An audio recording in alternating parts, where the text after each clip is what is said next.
Greetings, Wichita State University Shockers. This video is for College of Applied Studies students and intended to give just a quick entry into ScholarshipUniverse.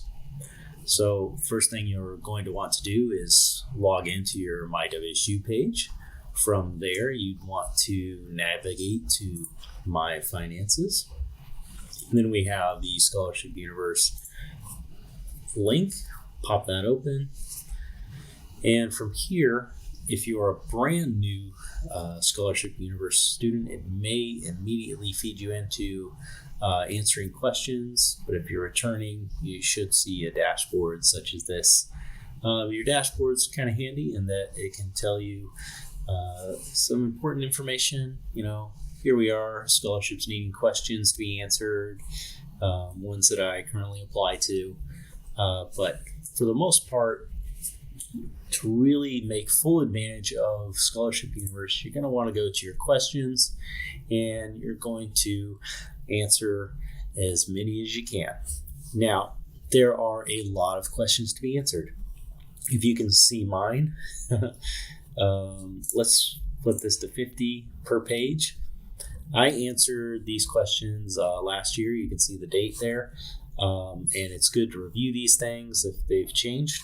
But yeah, I've got easily approaching about 300 questions that I've answered. So the first tip I would give you is don't plan to sit down and answer them all at once. Maybe approach it kind of like you would maybe an assignment where you're going to, read for an hour or so and then move on and come back to it later in the week.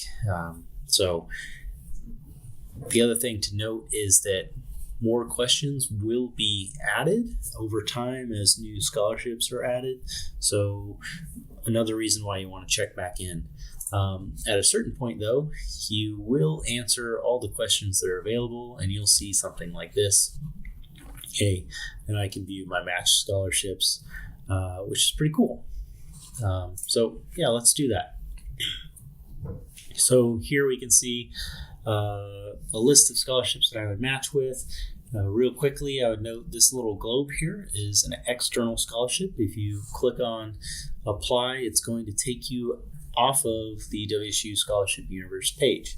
Now, these with the little university building, it says university specific. So these are going to be just offered by the you can see the actual LAS Dean's office is offering this one. If I pop over to partial matches real quick, you can see the Elliott School of Communication. There's some offered by the Financial Aid Office. So all of those departments are going to be noted individually when they are internal.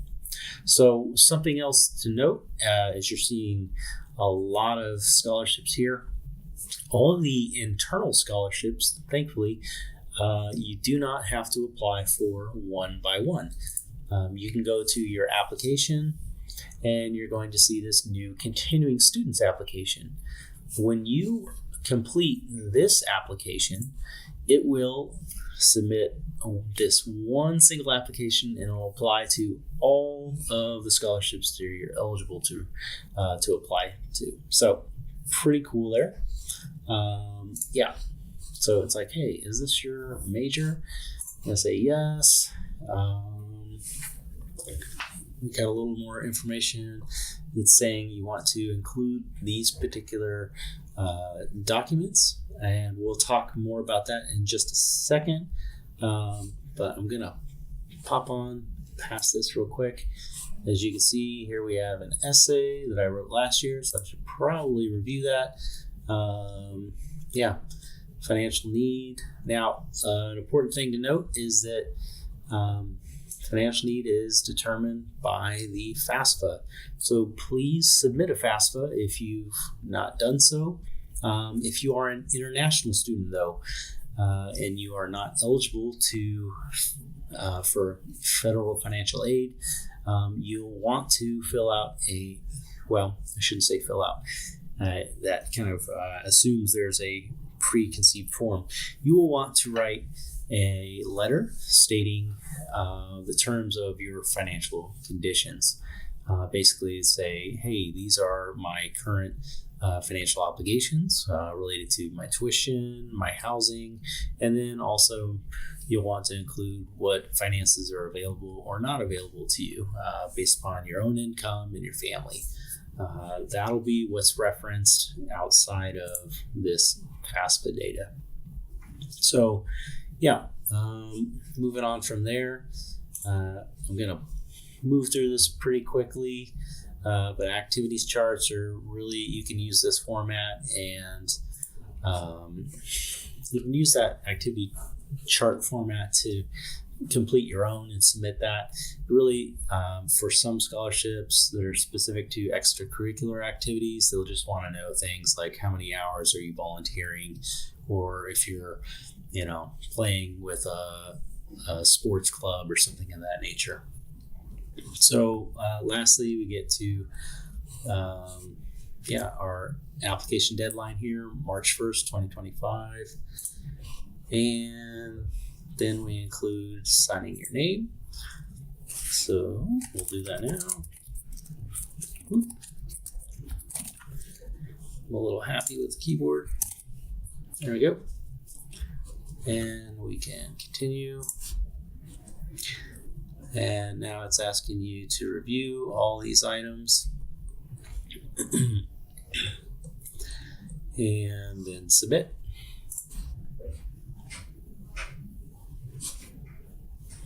Okay, so I've now submitted my new and continuing scholarship. What's kind of cool though, if I click down here, you can see all of these particular scholarships are what I just applied to using that single application, which is pretty cool. And you can see last year, this is this current year's, which I only have the one. If you're a graduate student such as myself, maybe you don't have as many opportunities, but you can see last year as an undergraduate student, all of these were what I was applying to. And the thing I want to point out is that I have 2 of these applications. And what can happen over time is that you submit your application and then new scholarships come up. So again, check back and you'll have the opportunity to submit an additional one, and essentially you're just going through that same process again, so it's not too complicated. At the point that you have awards, you can come to your awards tab and check those out. And as I mentioned before, I wanted to touch on documents. You're going to, at minimum, want to include these particular things. And again, if you're an international student, or if you're a student that is not going to be submitting the FAFSA, you'll want to include a statement of needs. So first one on here, an essay, is just generally like who I am as a student and what I'm up to academically. You can see I had updated that because I went from being an undergraduate to a graduate student. And then we have our resume and then the activities. And the activities, I'll just give you let's see if we can preview that. There we are. You can see, hey, I was volunteering at these things. So that's all the more I was including there, but you can come in here, you can delete, you can edit. What's recommended though is that you type all this up in a Word document and then you can upload it. And then if you need to, you can copy and paste stuff when it comes to the edits. So coming back to my dashboard, I did want to note one last thing related to these partial matches. You may have a similar situation. So what you can do here is you can come over here and you can view this, and I can scroll down here and it talks about the eligibility. So it's like, hey, you need to be a graduate student, full or part-time. Okay, that's something I would meet. I'm part of this School of Communication school, and I know you're college applied study students, but just saying that's what we're talking about. For me, preferences given to Kansas schools, yeah, that's me. But the last one says the award will be made with regard to financial need. And I have to assume on this one, that's why I do not match, because I don't have a FAFSA on file. So at the point that I would do that, I would probably link up there just fine. But again, if you cannot or will not be submitting a FAFSA, you'll want to submit that needs statement, and it could be a good idea to reach out to that coordinator. Like if you're a college supplies student, you'd be reaching out to me to say, hey, I'm not going to have a FAFSA on file. Can you make sure that I'm being considered for this one? So anyway, that's just the way that you can come in and review some of those partial matches and see if there's anything that you might be able to do in order to become eligible for it. Take a look at one more real quick. Liberal arts and sciences. But yeah, internal requirement managed by institution is one of those things where, again, you'll touch base with your coordinator if you're interested in pursuing that any further and seeing what reason there may be that you're not really matching there. Again, this one is popping up with financial needs, so that's my assumption there. But it's not a bad practice to go through and look at some of the ones that you have partial matches for, just to say, hey, do I really meet these or not? And if you feel like you do, reach out to that coordinator and maybe you can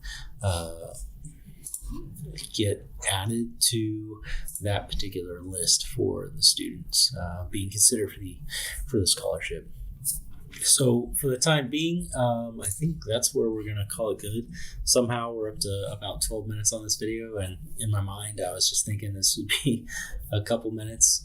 But to recap, this is your dashboard, and you really want to hop in, answer as many questions as you can, and check back frequently prior to that application due date to make sure you've got all your questions answered, because the more you answer, the more possibility there is that you're going to match. And then from there, you just want to submit your application.